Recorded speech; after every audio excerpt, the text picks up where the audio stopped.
Bonjour tout le monde.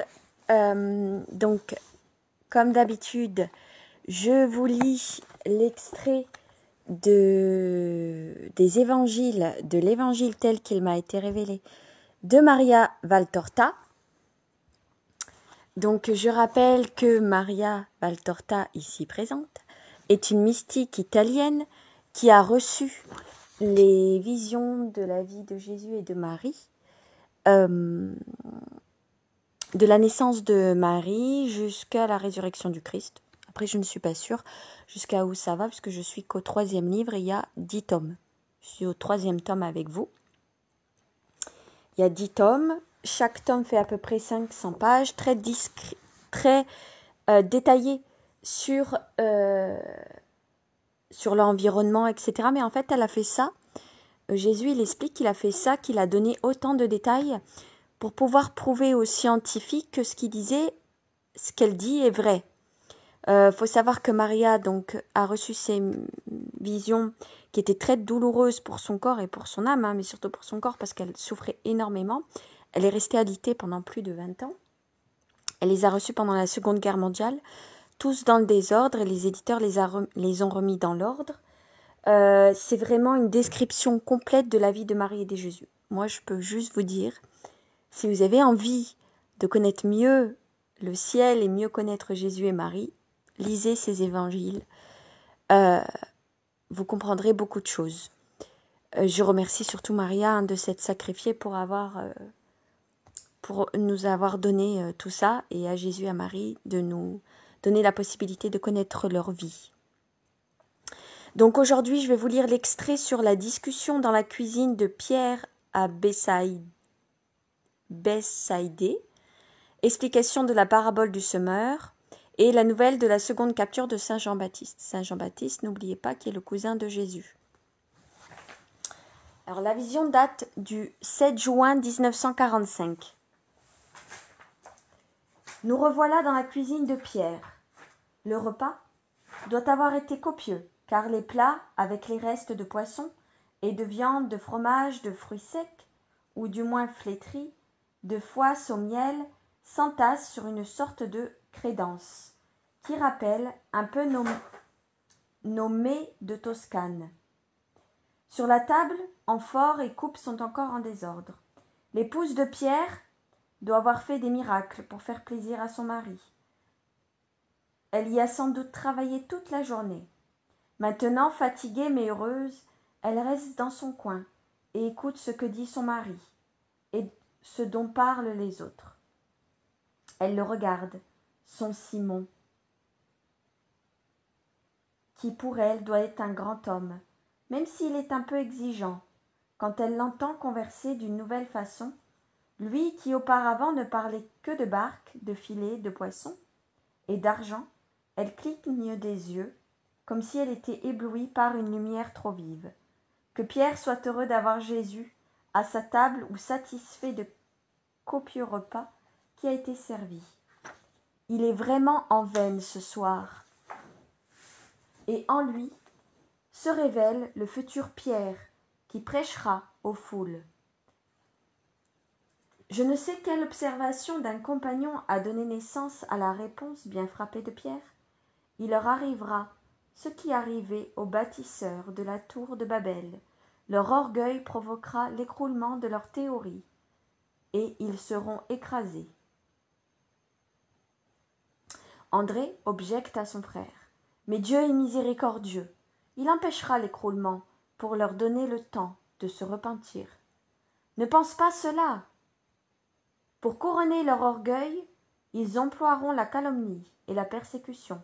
Ah, moi je le pressens déjà, les persécutions contre nous, pour nous disperser comme des témoins odieux.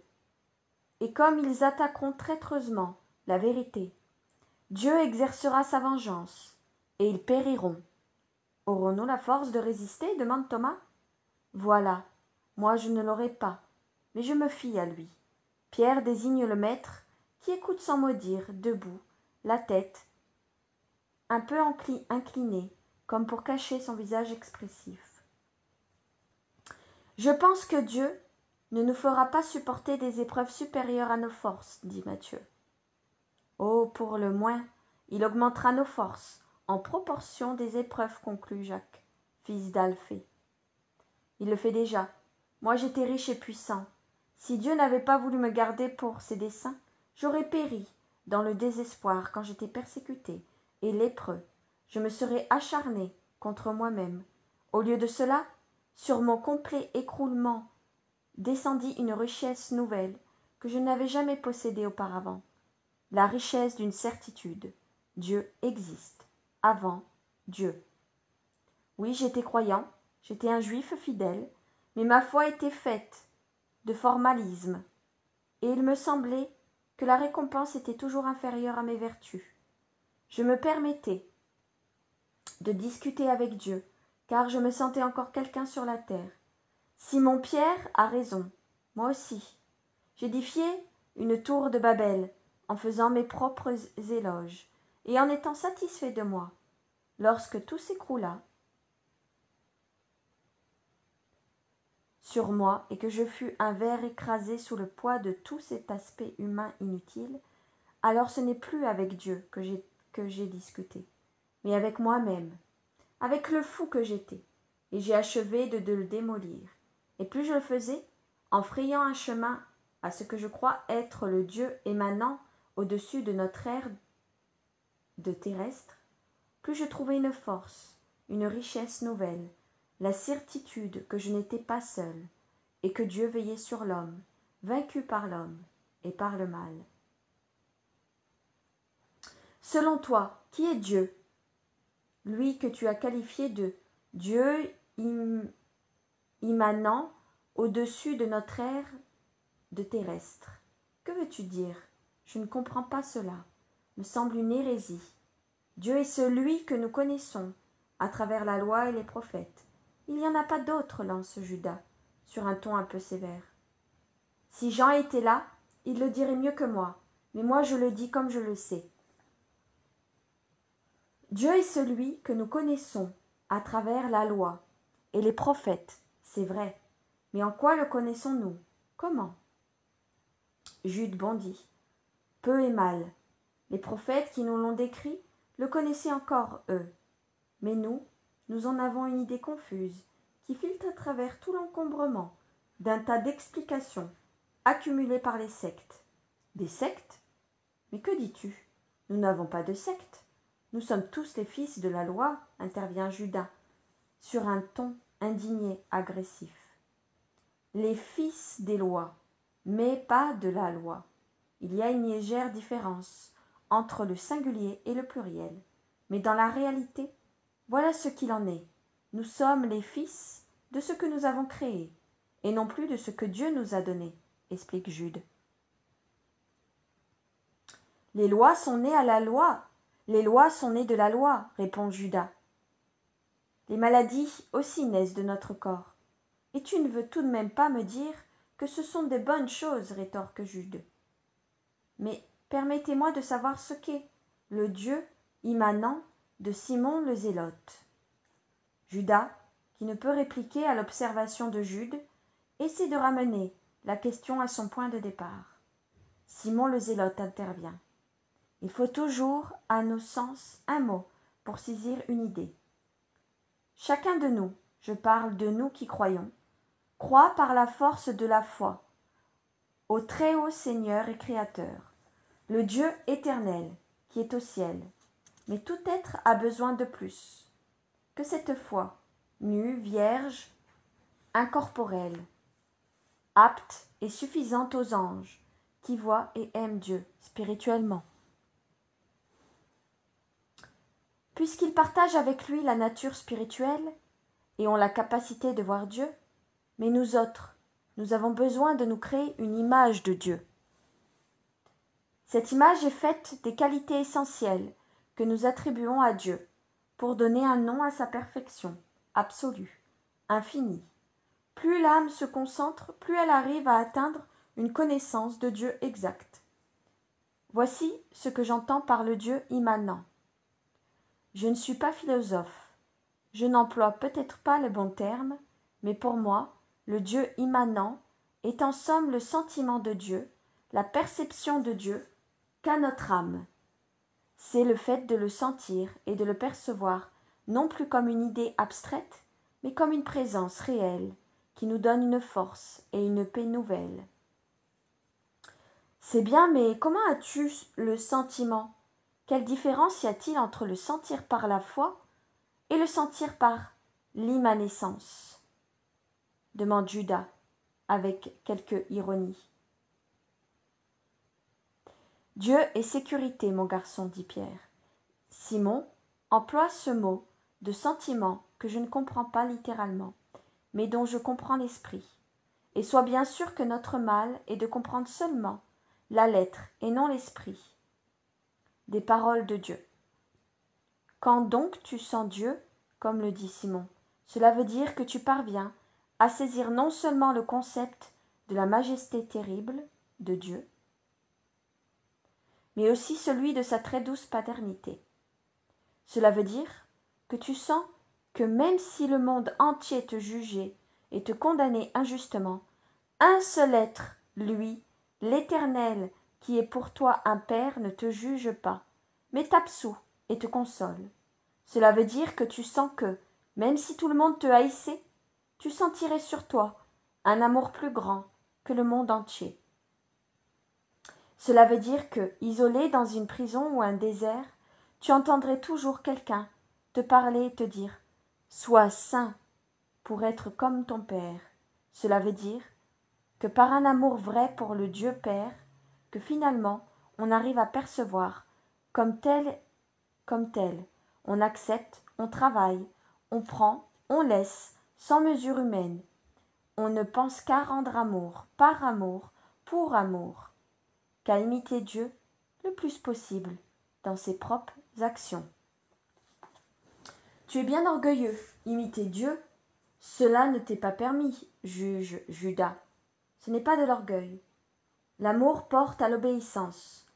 Copier Dieu me semble encore être une forme d'obéissance, puisque Dieu dit nous avoir fait à son image et à sa ressemblance, réplique Pierre. Il nous a fait, nous ne devons pas nous élever plus haut. Mais tu es bien malheureux si tu penses cela, mon cher garçon. Tu oublies que nous sommes déchus et que Dieu veut nous ramener à ce que nous étions. Jésus prend la parole. Plus encore, Pierre, Judas et vous tous, plus encore. La perfection d'Adam était encore susceptible de s'accroître grâce à l'amour qui l'aurait amené à devenir l'image toujours plus exacte de son Créateur. Adam, sans la tache du péché, aurait été un très pur miroir de Dieu. C'est pourquoi je dis, soyez parfaits comme le Père qui est aux cieux, et parfaits comme le Père, donc comme Dieu. Pierre a très bien parlé. De même que Simon, je vous prie de vous rappeler leurs paroles et de les appliquer à vos âmes. S'il en faut de peu que l'épouse de Pierre ne s'évanouisse de joie en attendant un tel éloge de son mari, calme, heureuse, elle pleure derrière son voile. Pierre semble avoir une attaque d'apoplexie. Tant il devient rouge. Il reste muet un instant, puis il dit « Eh bien alors, donne-moi la récompense, la parabole de ce matin. » Les autres s'unissent à Pierre. « Oui, tu l'as promis. Les paraboles sont bien utiles pour faire comprendre la comparaison, mais nous comprenons qu'elles ont un sens qui dépasse la comparaison. Pourquoi leur parles-tu en paraboles ? » Jésus prend la parole. « Parce qu'il n'est pas accordé à tous de comprendre plus que ce que j'explique. À vous tous, mes apôtres, il est donné beaucoup plus, car vous devez connaître le mystère, de sorte qu'il vous est donné de comprendre les mystères du royaume des cieux. » Je fais petite aparté. La parabole qui parle avant, c'était la séparation du grain et de l'ivraie. Et c'était en fait Jésus expliquait dans sa parabole qu'un même homme peut planter la même graine dans plusieurs champs différents, mais il ne poussera pas pareil. Et Jésus expliquait que ce qu'il explique, ce sont les mêmes paroles, les mêmes mots, dites à toutes les personnes, mais tout le monde ne comprend pas pareil. À cause de quoi? À cause de l'ouverture du cœur. Comme dirait Chantal, à cause de notre niveau spirituel. N'oubliez pas, il y a 7 niveaux sur Terre. C'est parfois difficile de comprendre des niveaux supérieurs quand on n'est pas au niveau adéquat. Et Jésus explique que lui, les paroles sont les mêmes, les mots sont les mêmes, mais seuls les cœurs sont différents, d'où les incompréhensions différentes. C'est pourquoi je vous dis, demandez si vous ne comprenez pas l'esprit de la parabole. Vous donnez tout, et tout vous est donné, pour qu'à votre tour vous puissiez tout donner. Vous donnez tout à Dieu, affection, temps, intérêt, liberté, vie. En compensation, Dieu vous donne tout.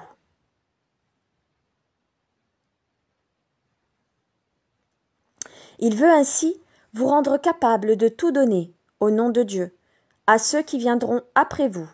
Ainsi, à celui qui a donné, on donnera, et en abondance.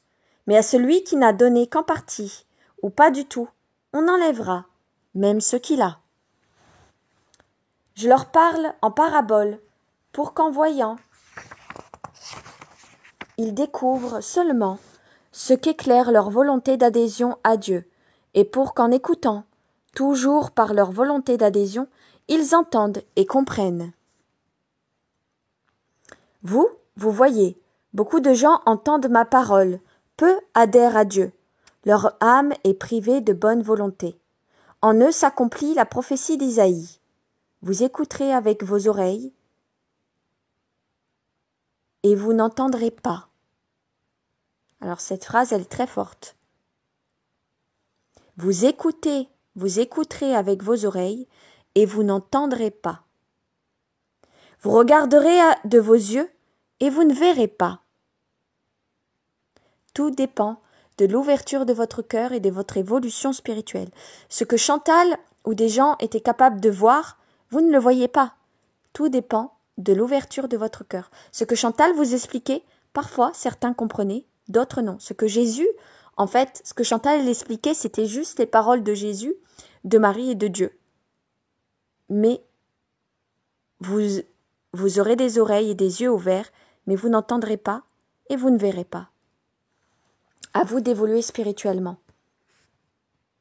Car ce peuple a le cœur insensible, les oreilles dures et les yeux fermés, pour ne pas voir et ne pas entendre, pour ne pas comprendre avec leur cœur et ne pas se convertir, afin que je les guérisse. Mais bienheureux êtes-vous de ceux que vos yeux voient et vos oreilles entendent, en raison de votre bonne volonté. Ayez la bonne volonté de comprendre les signes du ciel, les paroles et les signes. Ayez la bonne volonté d'essayer de comprendre ce que vous envoie le ciel pour pouvoir avancer. Ce que dit Jésus à l'époque, donc il y a plus de 2000 ans en arrière, c'est toujours valable actuellement, peut-être même plus maintenant avec la modernité. Les gens sont fermés. Ils ont fermé leurs yeux et leurs oreilles à la spiritualité du cœur. Vous qui êtes ici, vous êtes capable d'ouvrir votre cœur, vos oreilles et vos yeux. À vous d'avoir la bonne volonté pour comprendre. En vérité, je vous dis que bien des prophètes et des justes ont désiré voir ce que vous voyez et ne l'ont pas vu. Entendre ce que vous entendez et non pas entendu. C'est en fait ce qui veut dire entendre ce qui est dit, pas ce que vous avez envie de comprendre. C'est ça la différence. Chantal, elle disait toujours « Je dis ce que je dis, mais vous comprenez ce que vous avez envie de comprendre. » Et bien Jésus, il dit pareil. Enfin, plutôt Chantal disait comme Jésus. Entendre ce que vous entendez et ne l'ont pas entendu. Ils se sont consumés de désir de comprendre le mystère des paroles, mais une fois éteinte la lumière de la prophétie, ces paroles sont restées comme des charbons éteints, même pour le saint qui les avait reçus. Seul Dieu se révèle lui-même. Quand sa lumière se retire, après avoir atteint son but d'éclairer le mystère, l'incapacité de comprendre enserre, comme des bandelettes d'une momie. la vérité royale de la parole reçue. C'est pour cette raison que je t'ai dit ce matin, un jour viendra où tu retrouveras tout ce que je t'ai donné. Aujourd'hui, tu n'arrives pas à le retenir, mais plus tard, la lumière viendra sur toi. Non pas pour un instant, mais pour une indissoluble union de l'Esprit éternel avec ton âme, qui rendra infaillible ton enseignement sur ce qui concerne le royaume de Dieu. Il en ira de ses successeurs, comme pour toi, s'ils vivent de Dieu comme unique pain. Maintenant, écoutez l'esprit de la parabole. Alors, il y a une petite astérix où elle a mis en dessous « S'ils vivent de Dieu comme unique pain ». Cette condition mise à l'affabilité pontificale doit avoir suscité une objection de la part du père Miglorini, auquel Maria Valtorta a transmis cette réponse de Jésus. Nous en remportons les passages principaux. Jésus me répondit. Alors Jésus a pris la parole parce qu'il y a un problème avec un père et Maria. Maria avait un confesseur. Et du coup, des fois, c'est pas parce qu'il est père qu'il comprend mieux que Maria. Maria était mystique, le père était père. Jésus me répondit. Il est vrai que l'infaillibilité du pape dans le domaine spirituel est une vérité définie. Elle existe en chacun de mes vicaires, indépendamment de sa forme de vie et de son degré de vertu. Mais il est tout aussi vrai que vous ne pourrez pas trouver un dogme défini et proclamé par les papes qui soit, de manière notoire ou non, privé de ma grâce. L'âme qui n'est pas en état de grâce ne peut être dans l'amitié de l'Esprit Saint. Appuyez-vous donc sur cette certitude. Les dogmes sont vrais et l'infaillibilité existe parce que je n'accorde pas de dogme à ceux qui ne le méritent pas. C'est ce qui est inclus dans la phrase qui a suscité l'objection. Dieu accordera sa lumière en fonction du degré que vous aurez atteint. Dieu ne laissera pas la lumière vous manquer, à moins que le péché ne vienne éteindre la grâce en vous. Oh, cette phrase, elle est forte. Vous avez compris? Est-ce que vous avez compris cette histoire, cette phrase de Jésus? Dieu accordera sa lumière en fonction du degré que vous aurez atteint. Le degré que vous aurez atteint, c'est le niveau spirituel.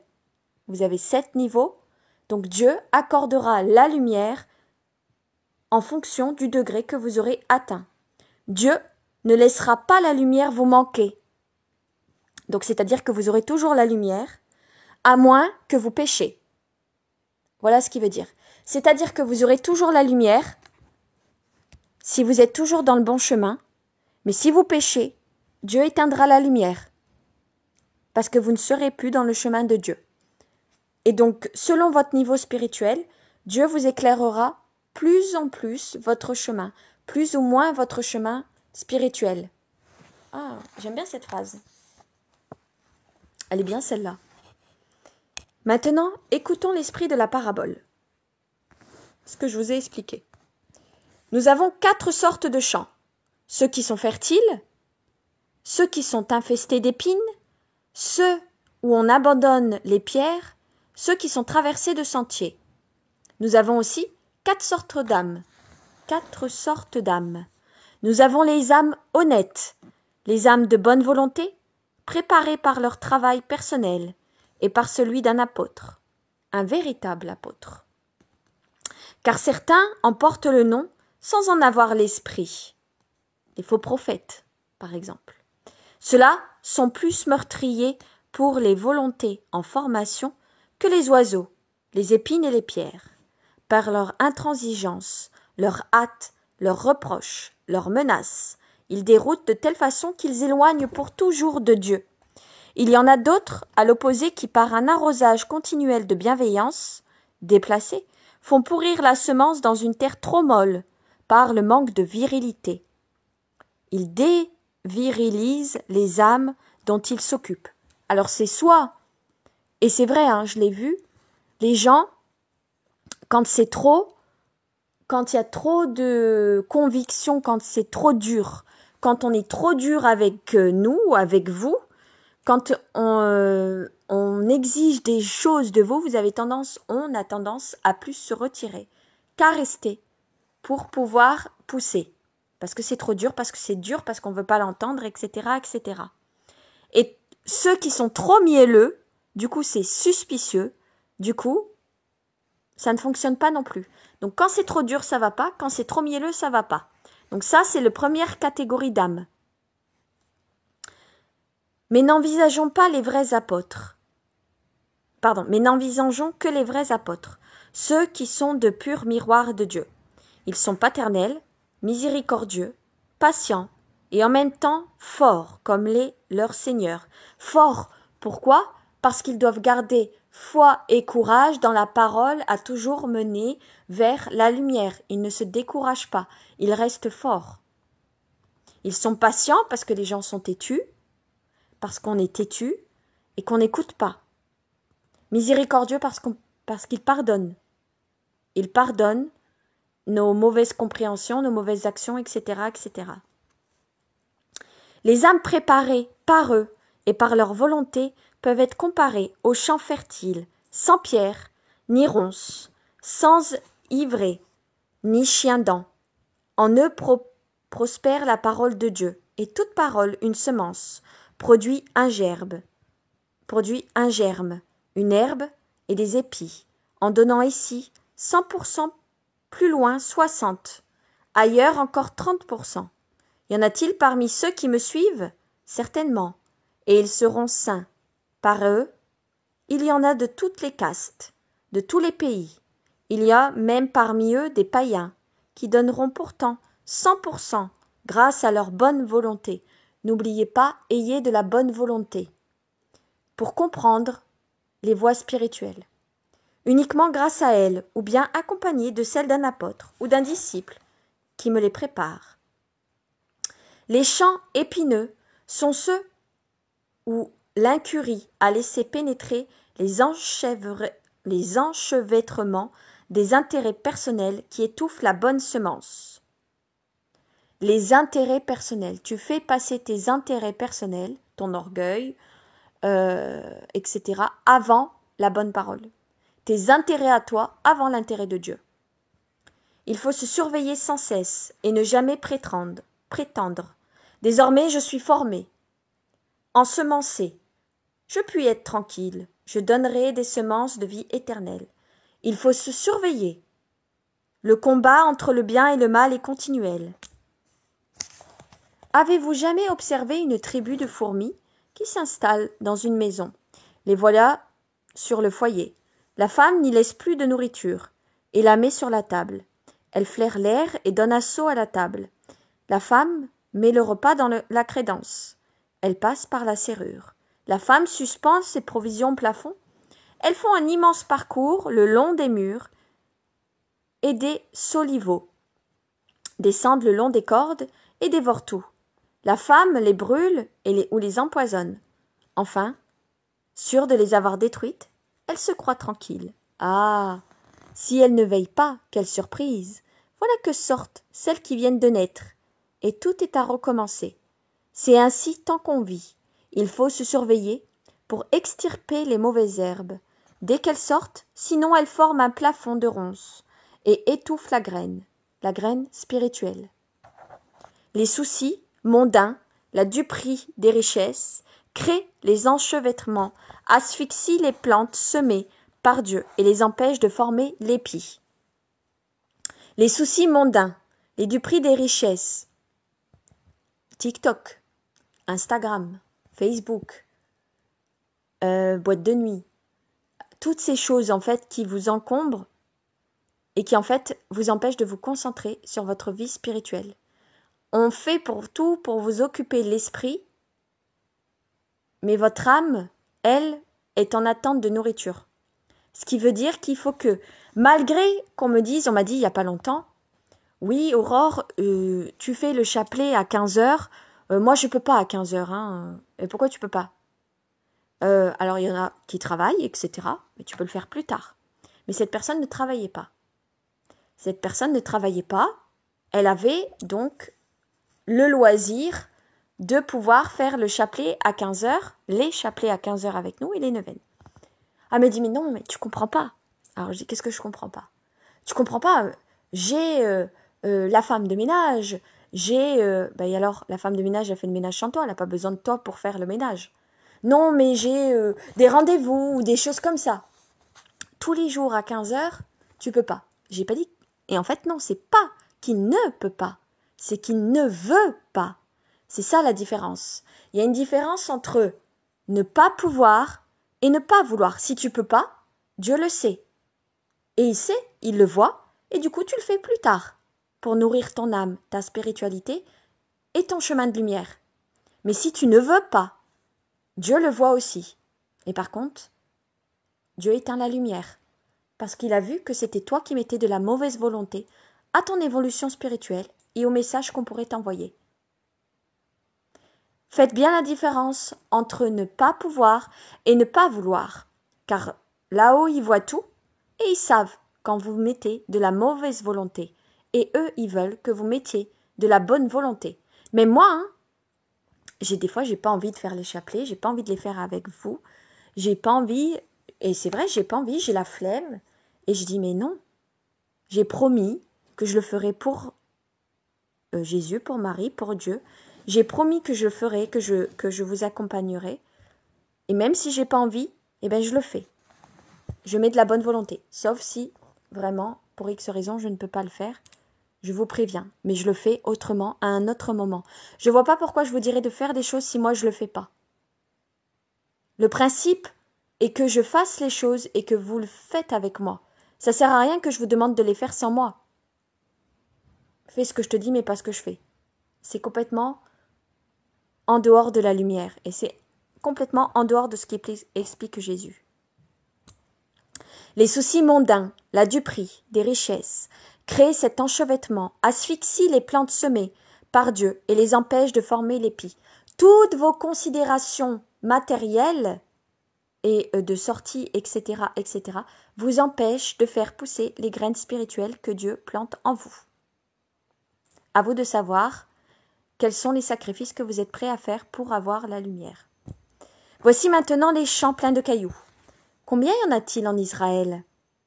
Ce sont eux qui appartiennent aux fils des lois. Comme l'a révélé très justement mon frère Jude. Alors, il dit frère comme il vous appelle, maintenant tout le monde s'appelle frère, hein. Mais il dit frère Jude, mais c'est son cousin, surtout. Jésus n'avait pas de frère, ni de sœur. Il ne s'y trouve pas la pierre unique du témoignage, ni la pierre de la loi, mais on y trouve toute la caillasse des petites lois humaines, bien pauvres, créées par les hommes. Elles sont si nombreuses que par leur poids elles ont formé une carapace même à la pierre de la loi. C'est une ruine qui empêche tout enracinement de la semence. La racine n'est plus nourrie. Il n'y a plus de terre, plus de suc nourricier. L'eau fait pourrir la semence parce qu'elle stagne sur les pavés des sillons. Le soleil échauffe les sillons et brûle les petites plantes. Ce sont là des âmes de ceux qui ont remplacé la simple doctrine de Dieu par des doctrines humaines compliquées. Alors ça, les lois humaines compliquées, il y en a des masses. Et c'est ce qu'il explique Jésus, c'est que toutes ces lois étouffent les lois de Dieu. Du coup, empêchent de les faire pousser.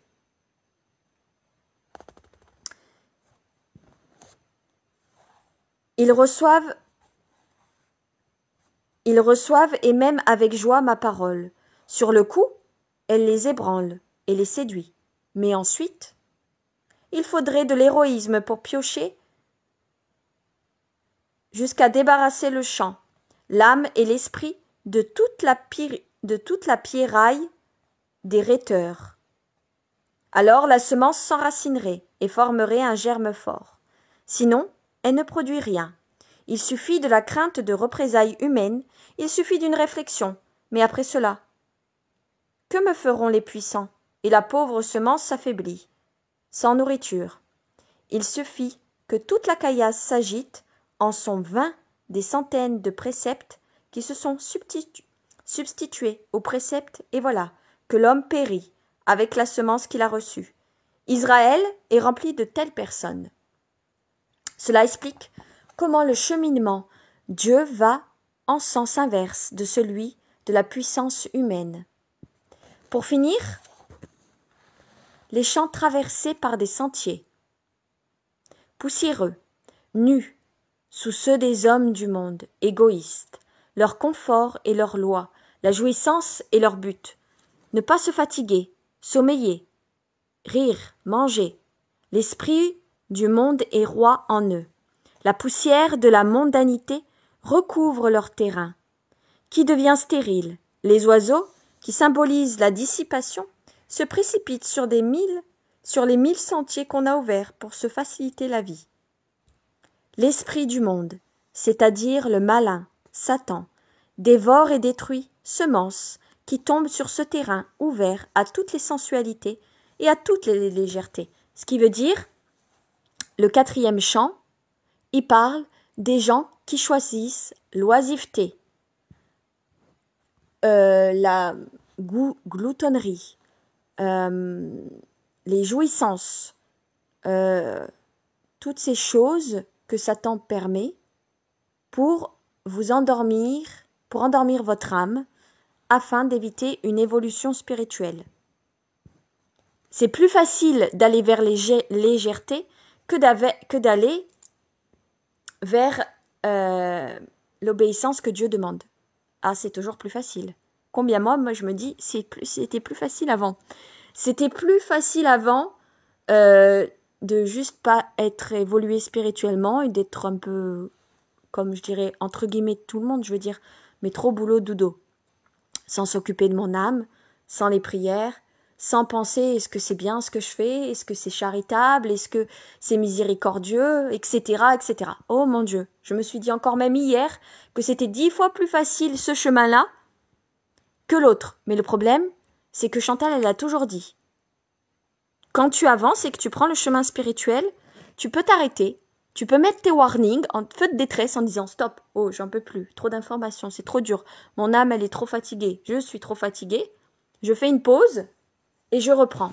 Mais il est impossible de faire un chemin spirituel arrière. Une fois que vous avez appris, selon votre niveau spirituel, les différentes lois spirituelles, vous ne pouvez plus faire machine arrière. Vous ne pouvez qu'avancer. Et plus vous avancez, plus Dieu va vous demander des sacrifices, des lois à apprendre, des choses à apprendre. Et vous devrez toujours vous surveiller par rapport à votre orgueil. Mais Satan essaiera toujours de vous mettre des choses frivoles pour vous empêcher d'évoluer spirituellement. Alors, il y en a qui disent « Ouais, Aurore, t'es pas drôle. Du coup, tu peux plus t'amuser. » Bah si, je peux m'amuser. Je peux très bien rigoler. Je peux très bien faire des choses... je pourrais très bien... L'un n'empêche pas l'autre. Chantal et moi, on rigolait énormément. On sortait, on allait danser, etc. Mais on laissait pas les choses frivoles étouffer la spiritualité. Par contre, maintenant que Chantal elle est partie, c'est plus drastique. C'est plus drastique ce qu'il me demande là-haut. Fini, Aurore, de partager ton temps entre le bénévolat tous les week-ends et les restaurants de temps en temps et les sorties. Tu peux plus mélanger tout ça. Maintenant, tu dois t'occuper que de la voie spirituelle. Ah, j'ai dit ça, c'est cher payé. C'est très très lourd. Voilà. Donc c'est pour ça que je vous expliquais la différence, enfin que Jésus vous explique la différence entre les champs. Le champ fertile, le champ plein de cailloux à cause des lois, le champ avec plein de chemins à cause de Satan et de ses dons qu'il donne pour la frivolité, et l'autre champ qui est rempli de ronces et tout ça parce que vous refusez d'entendre et d'écouter. Vous avez compris les 4 champs différents, les 4 âmes différentes, il a dit Jésus, pardon. La première âme, elle est fertile, elle comprend, elle obéit, etc. La deuxième âme, elle a son cœur fermé, plein de ronces, du coup elle n'entend rien. Enfin, elle entend ce qu'elle a envie d'entendre et elle écoute ce qu'elle a envie d'écouter et elle voit ce qu'elle a envie de voir. La troisième âme, c'est celle où elle est pleine de cailloux à cause des lois et à cause de l'orgueil et à cause de tout ce qu'on a mis, ça a étouffé la spiritualité à cause des lois, tout simplement, qui sont en dessous des lois de Dieu, mais qui ont étouffé les lois de Dieu. Et la quatrième âme, c'est celle qui se fait avoir par la frivolité de Satan. Vous comprenez? Les 4 âmes différentes dans la spiritualité. Avez-vous compris? Avez-vous autre chose à demander? Non? Alors nous pouvons aller nous reposer pour partir. Demain, à Capharnaüm. Je dois aller encore quelque part avant d'entreprendre le voyage vers Jérusalem pour la Pâque. Passerons-nous encore par Arimathie? Demande Judas. Ce n'est pas sûr, cela dépendait. On a frappé violemment à la porte. Mais qui cela peut-il à cette heure-là? Dit Pierre en se levant pour aller ouvrir. C'est Jean, qui se présente bouleversé, couvert de poussière, avec des marques visibles de larmes sur le visage. Jean, l'apôtre préféré de Jésus, qui a recueilli Marie après quand Jésus il a été crucifié. Toi, ici, s'écrient-ils tous, mais qu'est-il arrivé? Jésus, qui s'est levé, dit seulement « Où est ma mère ?» Jean s'avance, va s'agenouiller aux pieds de son maître, en tendant les bras comme pour demander de l'aide, et dit « Ta mère se porte bien, mais elle est en larmes, comme moi, comme beaucoup de monde, et elle te prie de ne pas venir en longeant le Jourdain de notre côté. C'est pour cette raison qu'elle m'a renvoyé à toi, parce que Jean le Baptiste, ton cousin, a été fait prisonnier. » Jean le Baptiste actuellement, le cousin de Jésus, a été emprisonné une première fois, a été libéré, et maintenant il a été re-emprisonné. Et là, normalement, je pense que c'est la deuxième fois qu'on lui coupe la tête. Et Jean pleure, tandis que les disciples présents sont saisis d'émotion. Jésus devient très pâle, mais ne se trouble pas. Il se contente de dire « Relève-toi et raconte ». Il faut savoir que, dans le secret, Jésus est parti voir Jean et lui a dit au revoir. Parce qu'il savait que... il lui a dit en gros qu'il savait... Jean et Jésus ont compris tous les deux. Jésus savait les plans du divin et que Jean serait exécuté. Et donc il lui a dit au revoir et que Jean a compris aussi qu'il allait mourir et qu'il ne reverrait plus Jésus. Et donc Jésus lui a dit au revoir et lui a dit qu'il serait bien accueilli par Dieu de l'autre côté. « Relève-toi et raconte. J'allais vers le sud, avec ta mère, donc la Vierge Marie, et les femmes. Isaac et Timon nous accompagnaient, eux aussi. 3 femmes et 3 hommes. J'ai obéi à ton ordre de conduire Marie auprès de Jean-Baptiste. Ah, tu savais bien que c'était le dernier adieu, que ce devait être le dernier adieu. Les orages des jours derniers nous ont obligés à nous arrêter quelques heures. Mais cela a suffi pour qu'il ne puisse plus revoir Marie. Nous sommes arrivés à la 6e heure, et il avait été capturé au champ du Coq. Mais où, comment, par qui, dans sa grotte? Tout le monde questionne, tous veulent savoir. Il a été trahi, on s'est servi de ton nom pour le trahir. Quelle horreur! Mais qui était-ce? Crient-ils tous. Frissonnant, Jean répond tout bas, cette horreur que l'air lui-même ne devrait pas entendre. Par l'un de tes disciples. L'émotion est à son comble. Les uns maudissent, d'autres pleurent, d'autres abasourdis restent immobiles, comme des statues. Jean s'agrippe au cou de Jésus et s'écrie « J'ai peur pour toi. Oui, pour toi, pour toi. Les saints sont trahis par des traîtres qui se vendent pour de l'or et par peur des grands, par l'appât d'une récompense par soumission à Satan. Pour des milliers de raisons. Ô Jésus, Jésus, Jésus, quelle douleur, mon premier maître, mon Jean-Baptiste, qui m'a donné à toi. » Du calme. Il ne m'arrivera rien pour le moment. Mais plus tard, je me regarde, je les regarde eux que voici. J'ai peur de tous, même de moi. Celui qui te trahira sera l'un de nous. Mais tu es fou? Tu t'imagines que nous le mettrions pas en pièces? Hurle Pierre. Et Judas, il est vraiment fou. Moi, je ne trahirai jamais. Mais si je me sentais affaibli, au point de pouvoir le faire, je me tuerais. Cela vaut mieux que d'être le meurtrier de Dieu. Voyez comment Judas réagit, comment Pierre réagit. Jean dit, et l'a dit, Jésus l'a dit de toute façon, celui qui te trahira sera l'un de nous. Et pourtant, tous se révoltent.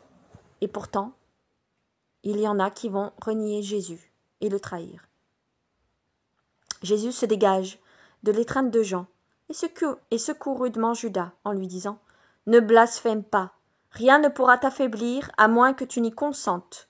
Et si cela arrivait, il te faudrait pleurer et ne pas commettre un crime qui s'ajoute au décéide.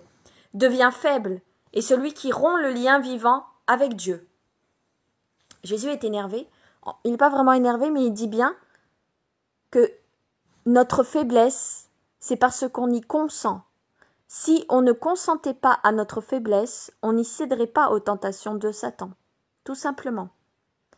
Et si il viendrait à se suicider comme il a dit, ça serait encore un autre crime qu'il ajouterait aux autres crimes qu'il aurait déjà commis. C'est-à-dire, dans l'hypothèse, là actuelle c'est une hypothèse qui n'est pas encore réalisée, mais qui, nous on sait, est réalisée, c'est que Judas va trahir Jésus, donc qui va se laisser aller à la faiblesse consentie, et qu'en plus veut se suicider. Donc il a dit, il va trahir Jésus, qui est déjà un crime, qui en plus va rajouter un autre crime en se suicidant. Puis il se tourne vers Jean, qui pleure, la tête appuyée sur la table. « Exprime-toi avec ordre. Je souffre moi aussi, c'était mon sang et mon précurseur. Je n'ai vu que ses disciples, une partie d'entre eux, consternés et furieux contre le traître. Les autres ont accompagné Jean-Baptiste à sa prison, pour être auprès de lui, à sa mort. Mais il n'est pas encore mort. La dernière fois, il a pu s'enfuir, dit Simon le Zélote, qui aime beaucoup Jean, pour essayer de le réconforter. Il n'est pas encore mort, mais il mourra, répond Jean. Oui, il mourra, il le sait, comme moi je le sais. Rien ni personne ne le sauvera cette fois. Quand, je l'ignore. Je sais qu'il ne sortira pas vivant des mains d'Hérode. Oui, Hérode. Écoute. Il est allé vers cette gorge par laquelle nous sommes passés, nous aussi, en revenant en Galilée, entre les monts Ébal et Garizim, parce que le traître lui avait dit « Le Messie est mourant, après avoir été assailli par des ennemis. Il veut te voir pour te confier un secret. » Il est donc parti avec le traître et quelques autres. Ah, ils ont dit à Saint Jean le Baptiste, que Jésus il était malade, et c'est pour ça qu'il l'a convaincu. Et c'est pour ça que il a suivi le traître. Ah, d'accord, ok. Il a fait confiance à cet homme. Ok. Je savais pas cette histoire que on avait dit que Jésus il était malade et que c'est pour ça que Jean l'a suivi. Il est donc parti avec le traître et quelques autres. À l'ombre du vallon se trouvaient les soldats d'Hérode, qui se sont saisis de lui. Les autres se sont enfuis et ont porté la nouvelle aux disciples, restés près des noms. Ils venaient d'arriver quand je les ai rejoints avec ta mère. Et ce qui est horrible, c'est que c'était un homme de notre région, et que ce sont les pharisiens de Capharnaüm qui sont à la tête du complot pour le capturer. Ils étaient allés le trouver, en prétendant que tu avais été leur hôte, et que de là tu étais parti pour la Judée. Il ne serait pas sorti de son refuge pour un autre que toi. Un silence de mort succède le récit de Jean. Jésus semble à bout. Ses yeux d'un bleu très sombre sont comme embués. Il se tient la tête penchée, la main encore posée sur l'épaule de Jean, et agité par un léger tremblement. Personne n'ose parler. Alors je remets entre parenthèses. Anna a posé une question. Est-ce que le suicide ne peut pas aller dans la lumière? Alors Chantal avait déjà fait plein de vidéos sur ça. Elle a fait des conférences, Anna, sur le suicide. En fait, tout dépend. Y en a qui peuvent monter directement dans la lumière. Il y en a qui sont coincés dans le cosmotellurisme. Après, ça dépend. Ça peut être aussi dans le purgatoire. Parce que si c'est un meurtrier qui s'est suicidé, il va pas aller dans le cosmotellurisme, mais dans le purgatoire.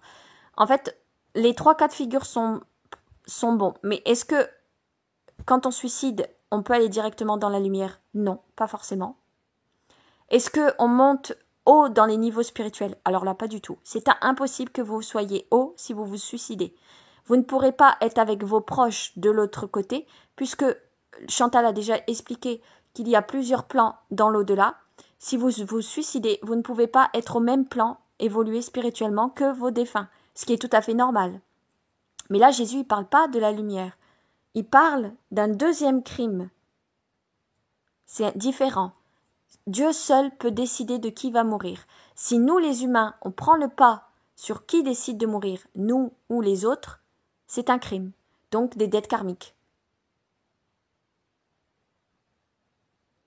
Oui, Mylène, on peut pécher en faisant justice soi-même, parce que c'est pas à nous de faire justice, c'est toujours à là-haut. D'où l'obéissance, la charité, la sagesse, etc. Et oui, les vertus spiritualistes de avant nos dernières réincarnations et pour évoluer sur les derniers plans sont très dures. L'obéissance, la sagesse, l'humilité, la charité, etc., etc. Donc si vous faites justice vous-même, eh bien vous péchez. Et si vous péchez, ben vous êtes avec Satan. Et c'est toujours pareil. C'est toujours le même, le blanc ou le noir, pas l'un ou l'autre. Vous le savez. Dans les premiers plans spirituels, vous avez le droit d'être dans le gris. C'est normal. Mais dans les derniers plans, 6 et 7e plan, vous ne pouvez plus être dans le blanc, être dans le gris. Vous pouvez être que dans le blanc et dans le noir. Donc oui, Mylène, c'est une réponse. Jésus rompt le silence. Nous irons en Judée, par un autre chemin, mais je dois aller à Capharnaüm demain, le plus tôt possible. Reposez-vous. Je monte dans les oliviers. J'ai besoin d'être seul. Il sort sans rien ajouter. Il va certainement pleurer, murmure Jacques, fils d'Alphée. Suivons-le, mon frère, dit Jude. Non, laissez-le pleurer. Seulement sortons doucement et soyons à l'écoute. Je crains des pièges de tous côtés, répond Simon le Zélote. Oui, allons-y. Nous, les pêcheurs, allons sur le rivage. Si quelqu'un vient du large, nous le verrons. Vous, parmi les oliviers, il est sûrement à sa place habituelle près du noyer. À l'aube, nous préparerons les barques pour partir au plus vite. Quelle vipère! Et je l'avais bien dit, moi. Dis, mon garçon, sa mère est-elle bien en sûreté? Oh oui, même les bergers disciples de Jean-Baptiste sont partis avec elle. André, nous le verrons plus, notre Jean-Baptiste. Tais-toi, tais-toi, on dirait le chant du coucou. L'un précède l'autre, et, par l'Arche sainte, taisez-vous. Si vous parlez encore de malheur au maître, je commence par vous faire apprécier le goût de ma rame sur vos reins, crie Pierre furieux.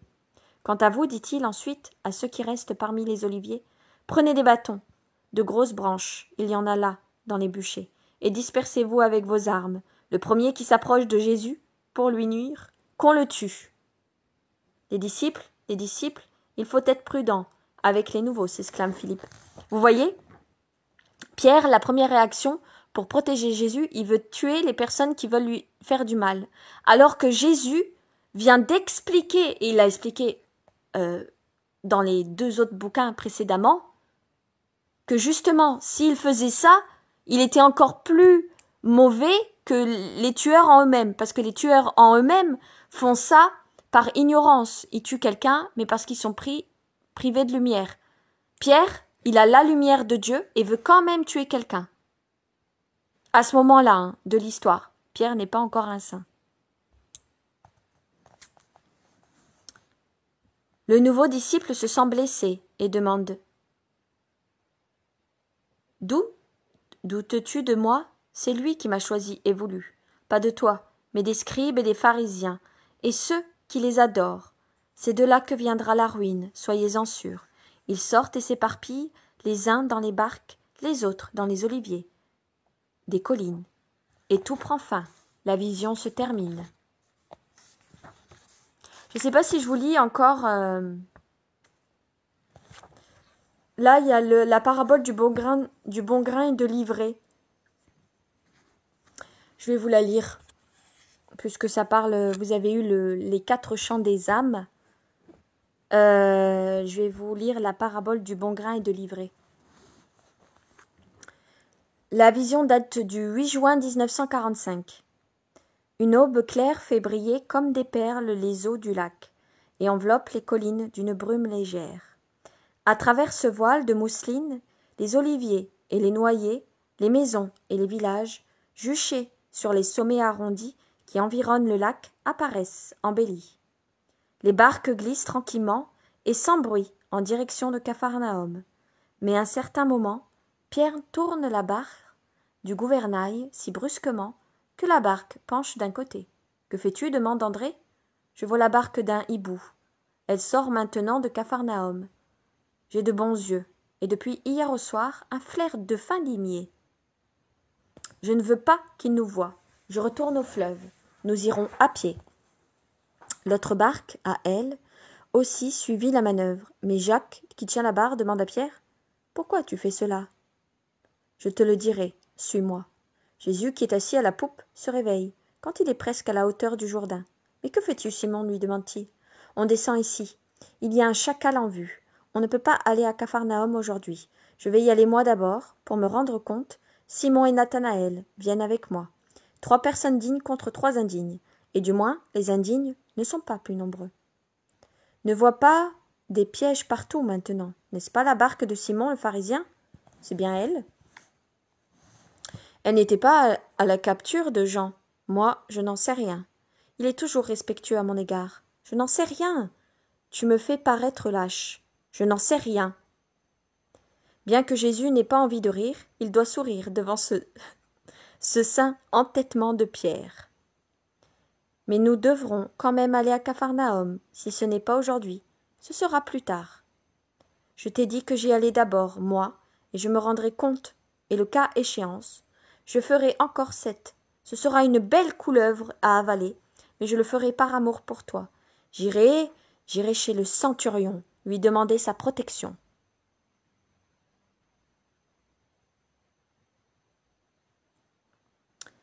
Mais non, il ne faut pas.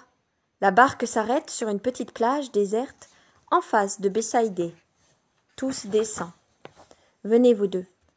Viens toi aussi, Philippe. Vous, les jeunes, restez ici. Nous aurons vite fait. Élie, le nouveau disciple, supplie. Viens chez moi, maître. Je serai si heureux de te donner l'hospitalité. Je viens, Simon. Tu me rejoindras chez Élie. Adieu, Simon. Va, mais sois bon, prudent et miséricordieux. Viens, que je t'embrasse et te bénisse. Pierre ne promet pas d'être bon, ni patient, ni miséricordieux. Il se tait en échange d'un baiser avec son maître. Simon le Zélote, Barthélemy et Philippe échangent, eux aussi, un baiser d'adieu, et les 2 groupes se séparent en prenant 2 directives opposées. À leur entrée dans Chorazaïn, l'aurore a fait place au grand jour. Il n'est pas une plante qui ne brille de joyaux de rosée. Les oiseaux chantent de tous côtés. Il y a un air pur, frais, qui semble même avoir un goût de lait, un lait végétal plutôt qu'animal, et l'odeur des grains de blé qui se forment dans les épis, des amandiers chargés de fruits, une odeur que j'ai sentie pendant les fraîches matinées, dans les champs fertiles de la plaine du Pô. Il arrive très vite à la maison d'Élie. Mais à Chorazaïn, beaucoup de gens savent déjà que le maître est arrivé. Et au moment où Jésus s'apprête à franchir le seuil, une mère accourt en criant « Jésus, fils de David, pitié pour mon enfant !» Elle tient dans ses bras une fillette d'une 10aine d'années, au teint cireux et très amaigri, plus que cireux, son teint est jaunâtre. « Qu'a ta fille ?»« Les fièvres. Elle les a attrapées au pâturage le long du Jourdain, car nous sommes des bergers d'un homme riche. J'ai été appelé par son père auprès de la petite malade. Actuellement, il est reparti à la montagne.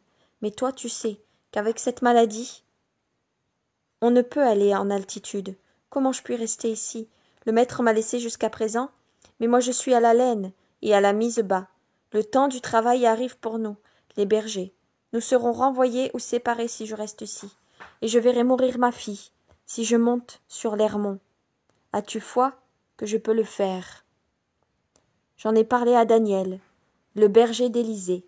Il m'a dit « Notre enfant guérit toute maladie. Va trouver le Messie. Je suis venu au-delà du Méron, à ta recherche, en la portant dans mes bras. J'aurai toujours marché jusqu'à ce que je te trouve. Ne marche plus, que pour retourner chez toi, à ton paisible travail, ta fille est guérie, car je le veux. Va en paix. » La femme regarde sa fille et Jésus tour à tour. Peut-être espère-t-elle voir l'enfant redevenir à l'instant, même potelé, et avec de belles couleurs.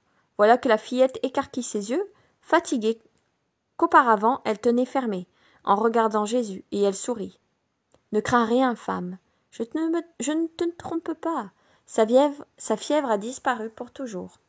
De jour en jour, elle va reprendre meilleure mine. Laisse-la marcher. Elle ne chancellera plus et ne se sentira plus fatiguée. » La mère pose par terre sa fille qui se tient bien droite et sourit, d'un air toujours plus joyeux. À la fin, elle gazouille de sa voix argentine. « Bénis le Seigneur, maman. Je suis bien guérie, je le sens. » Et dans sa simplicité du pastourel et de la fillette, elle s'élance au cou de Jésus et lui donne un baiser. La mère réservée comme l'âge l'enseigne se prosterne et baise le vêtement du Seigneur en le bénissant.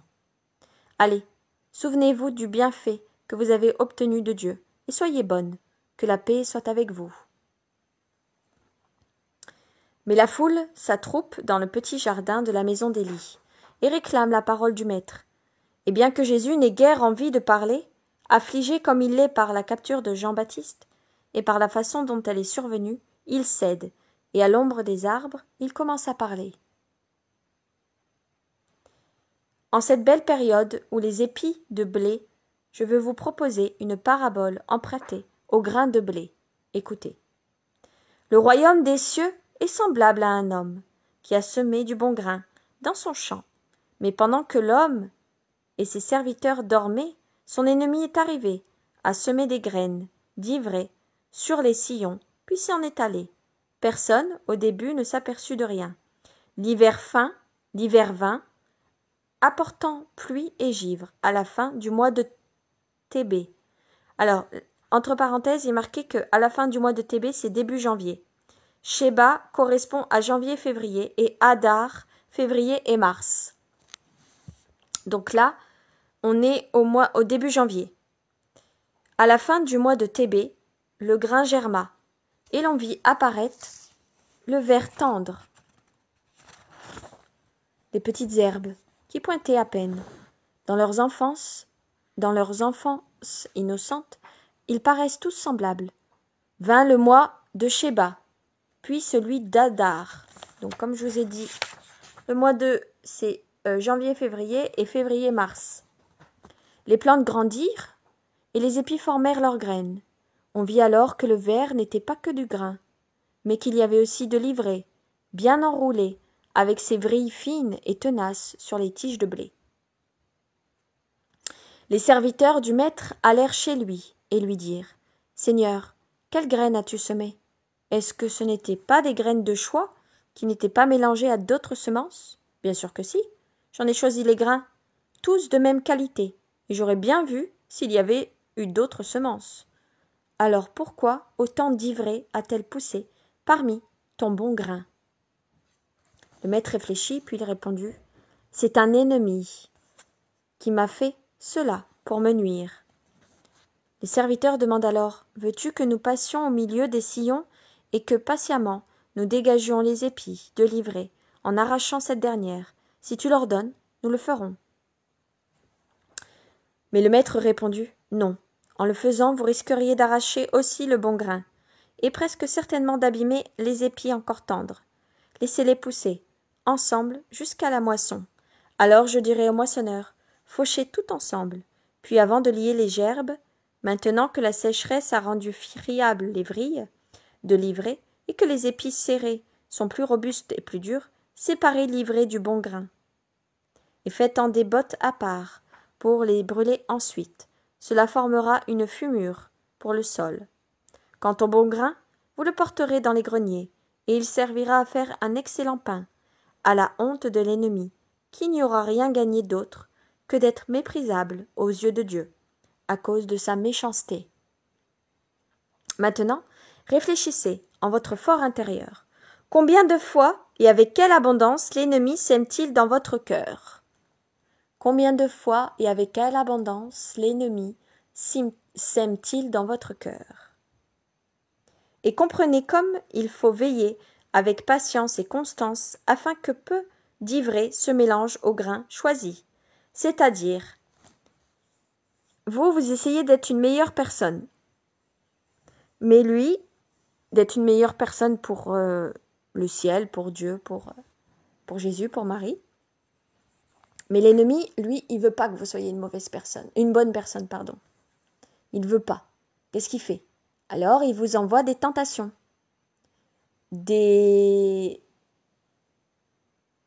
Oui, on va dire des tentations. On va appeler ça des tentations. Et ça va s'appeler livrer. Le bon grain, c'est les bonnes paroles de Dieu. Et livrer, c'est les tentations du Satan, qui vont essayer de faire germer le bon grain.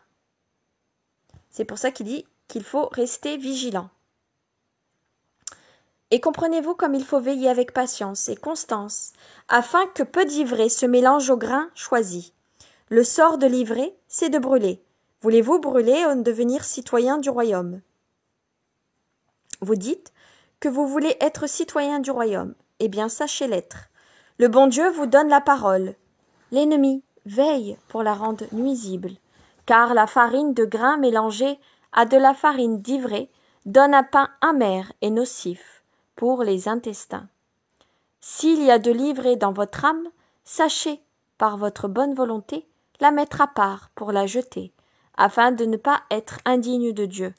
Allez, mes enfants, que la paix soit avec vous. Les gens se dispersent lentement. Il ne reste dans le jardin que les 8 apôtres. Puis Élie, son frère, sa mère et le vieil Isaac, qui se nourrit l'âme à regarder son Sauveur. Venez autour de moi et écoutez. Je vous explique le sens complet de cette parabole, qui a encore 2 aspects, en plus de celui que j'ai montré à la foule. Dans son sens universel, la parabole s'explique de la façon suivante. Le champ, c'est le monde.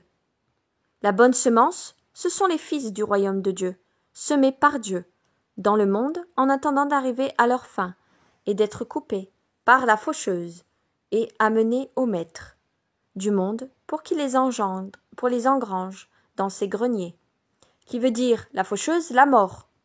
Donc la bonne semence, ce sont les fils du royaume de Dieu, semés par Dieu dans le monde en attendant d'arriver à leur fin, en attendant notre mort, la grande faucheuse, et qu'ensuite Dieu nous garde dans son grenier, qui va engranger dans son grenier, afin de faire des saints dans l'au-delà. On n'est pas saint sur terre, on est saint dans l'au-delà. Ce qui veut dire qu'après, tous ces bons esprits vont servir à nous ici. Livrés, ce sont les fils du malin, répandus à leur tour sur le champ de Dieu, dans l'intention de faire de la peine au maître du monde, et de nuire aussi aux épis de Dieu. Par un sortilège, l'ennemi de Dieu les a semés exprès, car vraiment le diable dénature l'homme, jusqu'à en faire une créature qui soit sienne. Et il la sème, pour corrompre les autres, qu'il n'a pas pu asservir autrement. La moisson, ou plutôt la formation des gerbes et leur transport dans les greniers, c'est la fin du monde. Ce sont les anges qui en sont chargés. Il leur a ordonné de rassembler les créatures après la fenaison et de séparer le bon grain de l'ivraie. Et de même que dans la parabole, on brûle cette dernière. Ainsi, au jugement dernier, les damnés seront brûlés dans le feu éternel. Le Fils de l'homme enverra ses anges pour extirper de son royaume tous les artisans de scandale et d'iniquité, car alors le royaume se trouvera sur la terre et au ciel, et aux citoyens du royaume sur la terre seront mêlés de nombreux fils de l'ennemi.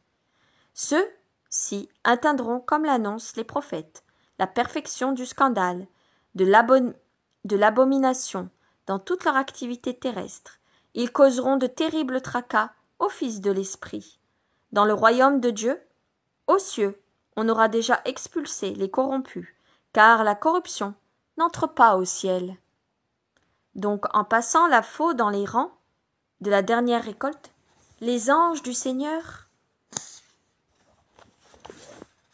faucheront et sépareront le bon grain de l'ivraie. Ils jetteront cette dernière dans la fournaise ardente, où il n'y a que pleurs et grincements de dents. Ils emmèneront les justes, le grain de choix, dans le Jérusalem éternel, où ils resplendiront, comme autant de soleil dans le royaume de mon Père, qui est aussi le vôtre. Voilà donc le sens universel, mais pour vous, il y en a un autre, qui répond à des questions que vous vous êtes posées plusieurs fois, en particulier depuis hier soir. Vous vous demandez: mais dans la masse des disciples, il peut donc y avoir des traîtres. Et dans votre cœur, vous frémissez d'horreur et de peur. Il peut y en avoir, et il y en a certainement. Le semeur répand le bon grain. Dans ce cas, plus que répandre, on pourrait dire choisi, car le maître, que ce soit moi ou Jean-Baptiste, avait choisi ses disciples. Comment donc se sont-ils dévoyés? Non, ce n'est pas cela qu'il faut dire. Je me suis mal exprimé en parlant de semences pour les disciples. Vous pourriez mal comprendre. Mieux vaut dire champ.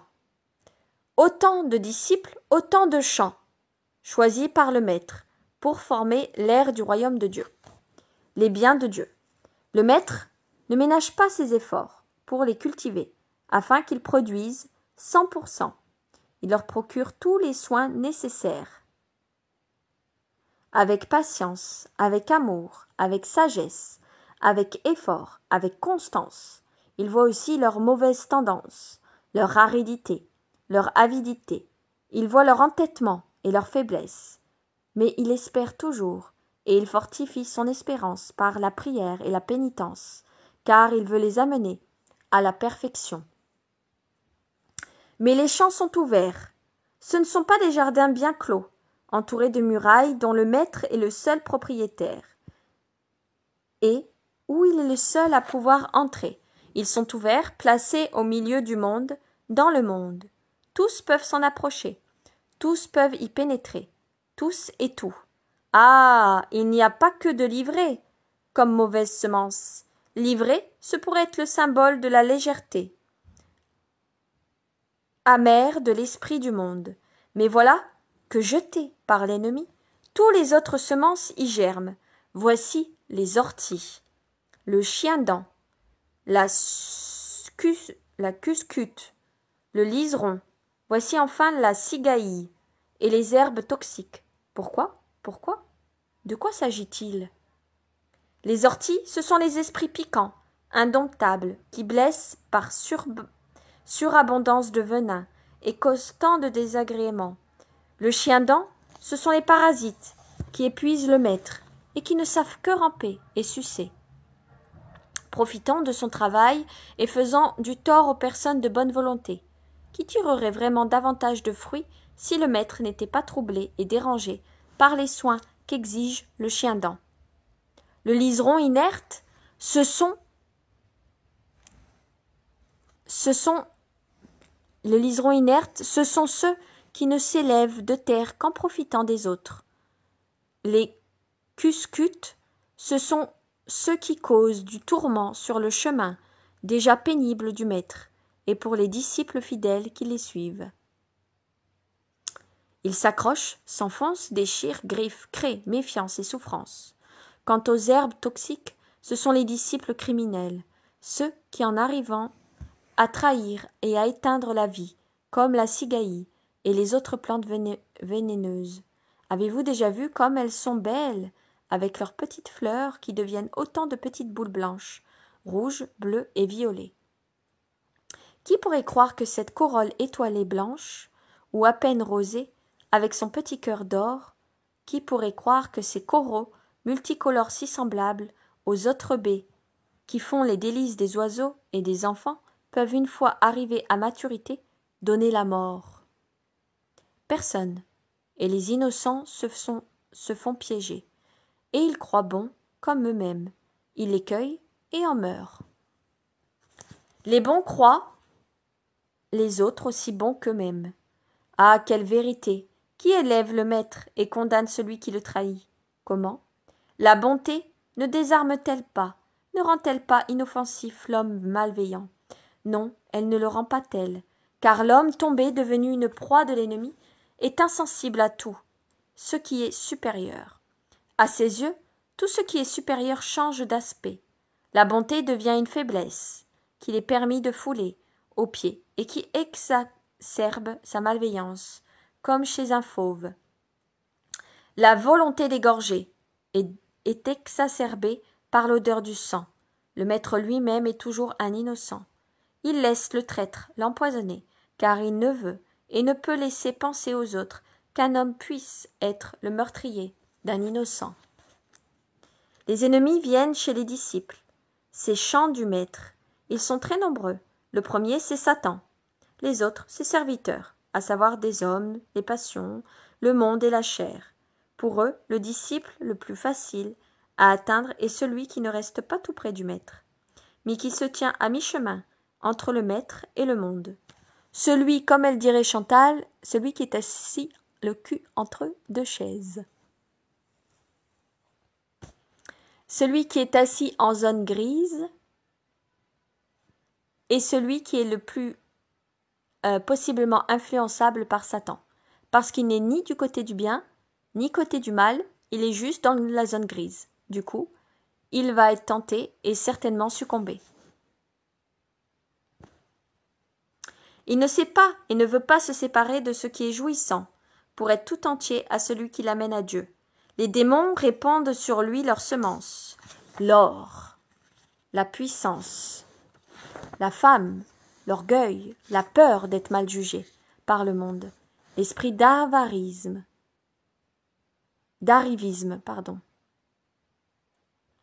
Les grands sont les plus forts. Je les sers pour m'en faire des amis. C'est ainsi qu'on devient criminel et qu'on se damne pour ses misérables vanités. Pourquoi le maître qui voit l'imperfection de son disciple, même s'il ne veut pas se rendre à la pensée, celui-ci me donnera la mort. Ne le renvoie-t-il pas immédiatement de sa suite? C'est là que vous vous demandez, parce qu'il est inutile de le faire. S'il le faisait, cela n'empêcherait pas de l'avoir pour ennemi, doublement ennemi et d'autant plus acharné, à cause de la rage ou de la douleur d'être découvert ou d'être chassé. Rappelez-vous, au tout début des textes, quand Judas est arrivé, Jésus a essayé de le renvoyer plusieurs fois, mais de son plein gré, en disant « Tu n'es pas prêt pour être ici, etc. Tu n'as pas encore la volonté de me suivre, etc. » Et Judas s'est accroché, Judas est resté en disant « Mais si, maître, je t'aime, je veux te suivre, etc. etc. » Et ça fait du mal à Jésus parce que Jésus savait que Judas, ce serait lui, le traître. Et pourtant, Jésus l'a gardé. Parce que ça ne changerait rien. Ça serait peut-être pire parce que Judas, il aurait été encore plus énervé. Bon, dans tous les cas, ça ne changerait rien. Il serait doublement ennemi. La douleur, oui, car parfois le disciple ne se rend pas compte qu'il est mauvais. L'œuvre du démon est tellement subtile qu'il ne le remarque pas. Il devient un démon sans soupçonner qu'il subit cette transformation. La rage aussi. Oui, il enrage d'être connu, parce qu'il est quand il est conscient de l'action en lui, de Satan et de ses adeptes. Autrement dit, de ceux qui profitent des faiblesses du faible pour lui faire supprimer le saint qui les offense, quand il compare sa bonté à leur propre noirceur. Quant au saint, il prie et s'abandonne à Dieu. Que soit fait ce que tu permets qu'il fasse, dit-il. Il ajoute seulement cette réserve, pourvu que cela serve à tes fins. Le saint sait que l'heure viendra où la mauvaise ivrée sera séparée de sa moisson. Par qui? Par Dieu lui-même, qui ne permet pas que l'on s'oppose plus qu'il n'est utile au triomphe de sa volonté d'amour. Mais si tu admets qui ne permet pas que l'on s'oppose plus qu'il n'est utile au triomphe de sa volonté d'amour. Pardon, je me suis trompée de phrase. Mais si tu admets que les coupables sont toujours Satan et ses adeptes, il semble que la responsabilité du disciple en est amoindrie, objecte Matthieu. Ne pense pas cela. Si le mal existe, le bien existe aussi, et l'homme a la faculté de discerner, donc la liberté de choisir. Tu dis que Dieu ne permet pas que l'on s'oppose plus qu'il n'est utile au triomphe de sa volonté d'amour. Alors là, il y a un petit astérix que Jésus a dit à Maria, une explication. À la phrase « Tu dis que Dieu ne permet pas que l'on s'oppose plus qu'il n'est utile de triomphe de sa volonté au triomphe de sa volonté d'amour. » Petit astérix en dessous. Même si Dieu permet que l'homme accomplisse ce qu'il a choisi de son plein gré d'accomplir, et cela pour le jauger et le confirmer en grâce ou en bien jugé qu'il mérite un Alors attendez. Même si Dieu permet que l'homme accomplisse ce qu'il choisit de son plein gré d'accomplir, et cela pour le jauger et le confirmer en grâce ou bien juger qu'il mérite un châtiment, rien n'amoindrit la culpabilité de l'homme. Ce qui veut dire que même si Dieu permet ce que vous avez déjà choisi à l'avance de faire, ça n'amoindrit pas votre culpabilité. Vous avez choisi, vous avez fait, Dieu vous laisse faire, mais vous êtes coupable quand même. N'oubliez pas.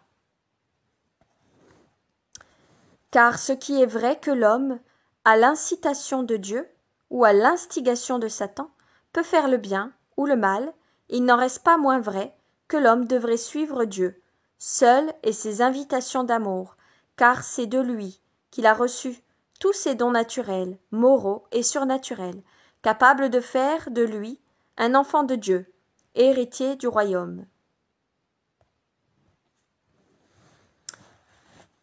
Donc cette erreur elle-même est utile. Si il la permet, elle sert au triomphe de la volonté divine, ajoute Judas. Et tu en déduis, comme Matthieu, que cela justifie le crime du disciple. Dieu avait créé le lion sans férocité et le serpent sans venin. Maintenant, l'un est féroce et l'autre est venimeux. Mais Dieu les a séparés de l'homme pour cette raison. Médite là-dessus et fais-en application. Entrons dans la maison. Le soleil est déjà fort, trop fort, comme pour un début d'orage. Vous êtes fatigués par une nuit sans sommeil. En haut de la maison se trouve une pièce grande et fraîche. Vous pourrez vous y reposer, dit Élie. Il monte par l'escalier extérieur, mais seuls les apôtres s'étendent sur les nattes pour se reposer. Jésus sort sur la terrasse dans un coin et ombragé par un rouvre très haut. Il s'absorbe dans ses pensées. Là voilà, j'ai fini de vous lire, la vision se termine. Alors, n'oubliez pas que Chantal vous a toujours dit, avant la réincarnation, vous avez choisi votre destin. Choisi, forcé, peu importe. Rien n'est au hasard. Ça fait partie du destin. Mais même si Dieu a donné l'autorisation pour votre destin de faire le mal, cela n'enlève pas votre culpabilité. N'oubliez pas, c'est pas parce que c'est permis que vous paierez pas. Voilà. J'ai fini de vous lire les 2 chapitres. J'ai les yeux qui piquent, je sais pas quelle heure il est. Pourtant, on dirait qu'il est minuit ou 1h du matin. Enfin, c'est pas grave. Je vous souhaite une bonne soirée sur ces paroles. Que Dieu vous bénisse et que Jésus et Marie vous guident dans la paix du ciel. Bonne soirée tout le monde. Gardez les yeux ouverts, le cœur ouvert et les oreilles ouvertes au signe de l'au-delà. Et suivez toujours la lumière. C'est tout ce que je peux vous dire. Et ça sera ardu, mais la récompense est grande. Bonne soirée. À demain pour les chapelets à 15h.